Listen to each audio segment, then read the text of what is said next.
They say we're born equal. But from the moment you take your first breath, the world starts whispering rules into your ears, rules designed not to build you, but to tame you. Be realistic. Play it safe. Don't dream too big.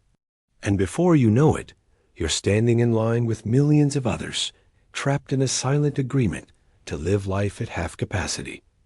But here's the cold truth. Most people stay broke, not because they lack talent, not because they lack opportunity, but because they surrender their power to excuses. Most people live their entire lives like it's a rehearsal, waiting, planning, hoping, drowning in some days and maybes. They die in comfort zones, buried in average routines, never tasting the fire of their full potential. They say money isn't everything, and they're right, it's not. But poverty of the mind is the deadliest form of starvation. It robs you of vision, of self-worth, of the audacity to rise. And worst of all, it convinces you that this is just the way it is.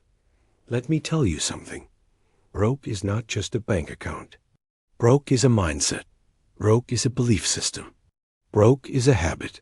You can hand $1 million to someone with a poor mindset, and they'll lose it faster than they earned it. You can take everything from someone with a rich mindset, and they'll rebuild it all with nothing but vision, grit, and unshakable belief. You see, the difference between the rich and the broke is not just money, it's how they think. Andrew Carnegie understood this. He didn't start with silver in his pocket. He started in the fire of the steel mills, waking before dawn, hungry in both body and ambition. He didn't inherit wealth, he forged it. Because he didn't just dream, he believed, he acted. He refused to think like the crowd, and that's where most people fail. They think like the crowd. They're addicted to comparison. They spend more time scrolling through someone else's life than building their own. They look for secrets, shortcuts, and saviors, anything but responsibility. They wait for luck instead of crafting discipline. But here's the law of the masses. Ignore. Success is never owned, it's rented. And the rent is due every day. Most people stay broke because they don't want to pay the price. They want the promise, but not the process. They want the results without the repetition. They want freedom, but are slaves to distraction. They worship entertainment. They neglect education. They memorize lyrics, but forget their own goals. They follow influencers, but ignore their own influence. And they wonder why the breakthrough never comes. Let me ask you something. When was the last time you got uncomfortable on purpose? When was the last time you woke up earlier than you had to work on your dream? When did you last read a book instead of watching someone else live their life on a screen? This is why most people stay broke. Because success demands clarity, and most live in mental chaos. Success demands vision, and most can't see past the weekend.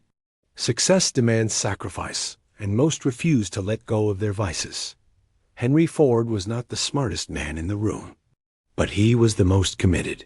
He knew what he wanted, and he chased it with surgical focus.